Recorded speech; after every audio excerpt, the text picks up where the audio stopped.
2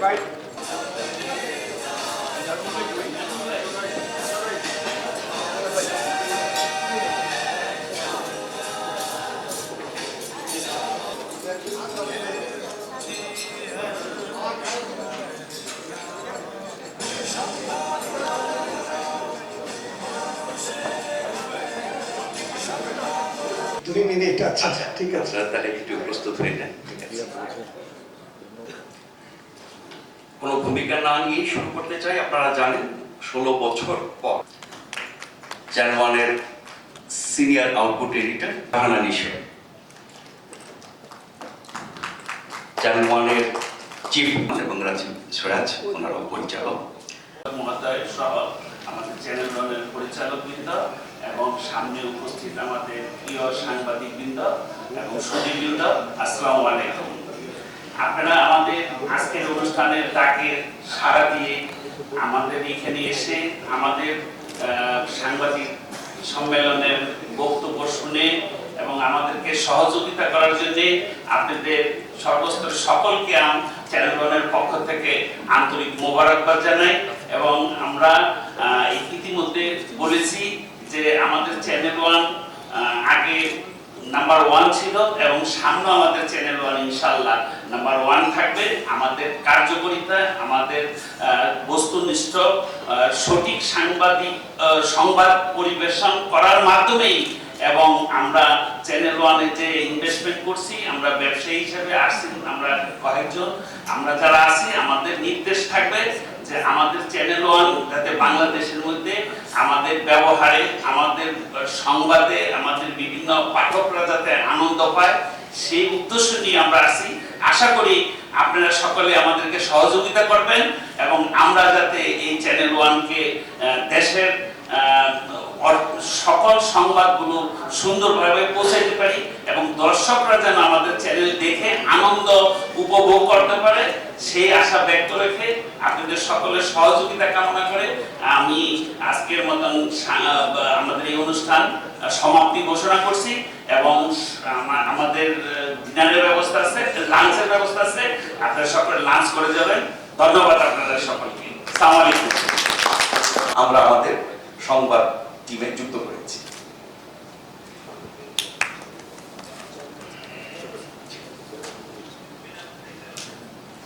খুবই ভালো একটি টিম আমরা গঠন করেছি। বিভিন্ন চ্যানেল থেকে একদম বেছে বেছে সেরা লোকদেরকে এনে আমরা স্পোর্টস টিম তৈরি করেছি এবং আমরা যেসব ক্ষেত্রে সবচেয়ে বেশি গুরুত্ব দেব তার মধ্যে স্পোর্টস অন্যতম, এবং সেই স্পোর্টসের যেসব পরিকল্পনা আমাদের আছে তার প্রতিফলন আপনারা আমাদের টিভি চ্যানেলে দেখবেন। সেটি শুধু ওয়ার্ল্ড কাপ কভার করা না, দেশি বিদেশি সব ধরনের ইভেন্ট হিসেবে, সংবাদকর্মী হিসেবে বা চ্যানেলের অন্যান্য বিভাগে, সম্প্রচার বিভাগ আছে, প্রশাসনিক বিভাগ আছে, সব ক্ষেত্রেই যোগ্য, দক্ষ এবং চ্যানেলের জন্য ভালো কাজ করতে পারবেন সেরকম লোকজনকে আমরা নিয়োগ দিয়েছি এবং ভবিষ্যতে আমরা এই নীতি অনুসরণ করব। কিন্তু কোনো কিছু না করা পর্যন্ত বা আপনারা বাস্তবে না দেখা পর্যন্ত তো আসলে আমরা কি করতে পারবো সেটা বললে হয়তো বা বাগাবাগিতা হবে। তো সেটি হলো যে আমরা বিগত দিনে যেটি করেছি সেটি আপনাকে, যদি আপনাদের মনে থাকে, যদি চ্যানেল ওয়ানের এখানে কেউ দর্শক থেকে থাকে বা আপনাদের স্মৃতিতে থেকে থাকে, তাহলে মনে করে দেখতে পারেন যে ওই সময় অনেক ধরনের কথা বাজারে প্রচলিত ছিল, কিন্তু চ্যানেল ওয়ান তার রিপোর্টগুলো কতটা প্রভাবশালীদের বিরুদ্ধে তখন করেছিল এবং সেগুলো কত ভালোভাবে প্রচার করেছিল, যদিও তখন এই সোশ্যাল মিডিয়ার যুগটা ছিল না।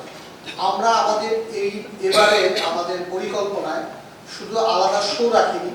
আপনারা আগামীকাল থেকেই, আমি বলবো যে যারা দর্শক আছেন, পুরনো দর্শক, নতুন দর্শক, বাংলাদেশের দর্শক যারা আছে, নতুন একটি এত চ্যানেলের ভিড়ে এই যে নতুন একটি চ্যানেল আসছে, তারা আদৌ কি কিছু করবে নাকি আরেকটি অপুষ্ট শিশু জন্ম নেবে চ্যানেলের, বা অপুষ্ট চ্যানেল জন্ম নেবে, সেটি হবে কিনা সেটি নিশ্চয়ই আগামীকাল থেকে দেখতে পারবে তার সংবাদের মাধ্যমে। কারণ আমরা প্রথম দিন থেকেই ইন ডেপথ স্টোরি বলতে যা বোঝায় আমরা বুঝি, আমরা যেটা শিখেছি, জেনেছি, সেরকমই আপনারা প্রতিটা বুলেটিনে পাবেন বলে আমরা আশা করছি।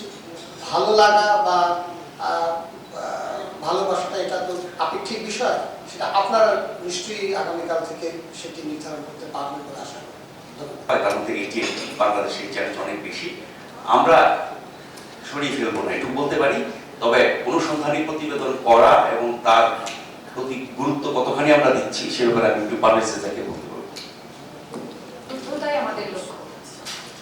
সো আমরা যে ধরনের কন্টেন্টই করি না কেন, সবগুলো কন্টেন্টের মূলেই থাকবে যে আমরা শুদ্ধভাবে, সুন্দরভাবে, প্রকৃতভাবে এবং যেটা রিয়েল তথ্য সেটাই আমরা তুলে ধরার চেষ্টা করব। সেই জায়গায় কাজ করে যাচ্ছি। আর ডিজিটাল প্ল্যাটফর্মের কথা বলছিলেন, এখন তো আসলে টেলিভিশন, ডিজিটাল মিডিয়া এগুলো আলাদা করার কিছু নেই। যে যখন যে অবস্থায় থাকছে সেই অবস্থায় তারা আমাদের সাথে যুক্ত হতে পারবে। সো আমরা এমন কোনো প্ল্যাটফর্ম বাদ দিতে চাই না। একজন মানুষও যদি হয় যে এক্সে আছে, টিকটকে থাকে, সেখানেও যেন আমাদের পায়, সেই লক্ষ্য নিয়ে আসলে কাজ করছি। সেইভাবে আমরা এগিয়ে যেতে চাচ্ছি। আর কন্টেন্টের কথা, কন্টেন্ট প্ল্যানগুলো আমার মনে হয় একটু থাকুক না, কালকে থেকে দেখবেন। হ্যাঁ, ঠিক আছে, ইনশাআল্লাহ আমরা অনেকই দেখব। আর আমাদের যে টিম আছে, আলহামদুলিল্লাহ আমরা সবাই চেষ্টা করছি, সবাই পুরনো যারা আছে সেই সাথে নতুন যারা যুক্ত হয়েছেন, কারো অনুভূতি কোনো অংশে কম এটা বুঝতে পারি না। তার মানে তাদের অনুভূতিগুলো আমাদের সমান। সেই জায়গা থেকে পুরোটা দিয়ে সবাই চেষ্টা করছে। কালকে থেকে সেই কন্টেন্টগুলো আমরা দেখব। সাথে থাকবেন আশা করছি। Thank you. হ্যালো, পত্রিকা, টেলিভিশন, ওনাদের সবাই কিন্তু ডিজিটাল মিডিয়াতে আছেন, ফলে সেখানে কিন্তু সমানভাবে বিচরণ করছে টেলিভিশনগুলো, পত্রিকাগুলো, এবং পত্রিকাগুলো ডিজিটাল প্ল্যাটফর্মে আমরা অনেক ক্ষেত্রে টেলিভিশনের মতো চর্চা দেখি। ওখানেও একটা প্রতিযোগিতা হয়, কিন্তু সব ক্ষেত্রে যে সেটা মানসম্মত সেটা আমরা বলবো না। তো আমরা আমাদের যে ডিজিটাল প্ল্যাটফর্ম, সেখানেও আমরা টেলিভিশনের সাংবাদিকতার যে মান, যে চর্চা, যে নীতি নৈতিকতা, সেগুলো বজায় রাখার চেষ্টা করছি। নিশ্চয়ই আপনারা আমাদের ডিজিটাল প্ল্যাটফর্মগুলো অনুসরণ করেন।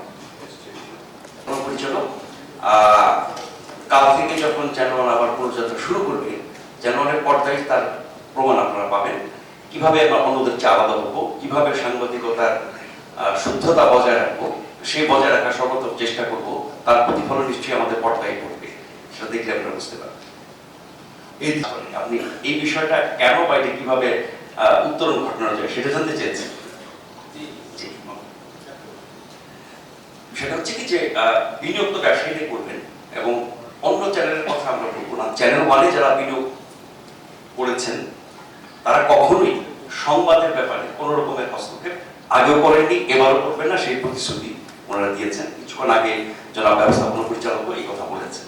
ফলে আমাদের যারা বিনিয়োগকারী, আমাদের যারা উদ্যোক্তা, আমাদের যারা কর্তৃপক্ষ, তারা সবসময় স্বাধীন সাংবাদিকতা করার সুযোগ দিয়েছেন এবং এবারও দেবেন বলে প্রতিশ্রুতি দিয়েছেন। আমরা নিশ্চিত আমরা আগের মতোই স্বাধীনভাবে সাংবাদিকতার কাজটি করতে পারব। আমরা আমাদের সঙ্গে যুক্ত করেছি এক ঝাঁক তরুণ, উদ্যমী এবং মেধাবী সংবাদ ও সম্প্রচার কর্মীকে। স্যাটেলাইট চ্যানেলের বাইরে আমরা 24 ঘন্টা সক্রিয় আছি ডিজিটাল প্ল্যাটফর্মে। সোশ্যাল মিডিয়ার এই যুগে যখন গুজব, মিথ্যা আর অপপ্রচারের ভিড়ে অনেক সময় সঠিক সংবাদটি হারিয়ে যায়, চ্যানেল ওয়ান তখন সংবাদের শুদ্ধতা আর বস্তুনিষ্ঠতার ব্যাপারে সতর্ক থাকবে। শুদ্ধতাই আমাদের লক্ষ্য। চ্যানেল ওয়ানকে মানুষ একসময় যে কারণে ভালোবাসত এবং এখনো কোটি মানুষের মনে চ্যানেল ওয়ানের স্মৃতি যেভাবে উজ্জ্বল, চ্যানেল ওয়ানের প্রতি মানুষের যে অকৃত্রিম ভালোবাসা, আমরা সেই ভালোবাসা ও বিশ্বাসের সম্মান রাখার চেষ্টা করব। আমরা দর্শকদের হতাশ করব না। চ্যানেল ওয়ানের এই পুনঃযাত্রায় আমরা আপনাদের সহযোগিতা কামনা করি। আমরা আপনাদের মাধ্যমে আমাদের দর্শক, বিজ্ঞাপনদাতা ও শুভানুদ্যোগীদের ধন্যবাদ জানাই। দীর্ঘ 16 বছরের পরে এই পুনঃযাত্রায় চ্যানেল ওয়ান অতীতের মতো কোনো ধরনের রাষ্ট্রীয় প্রশাসন অথবা রাজনৈতিক প্রতিহিংসার শিকার হবে না, এই প্রত্যাশা রেখে আপনাদের সবাইকে আবারও ধন্যবাদ জানাই।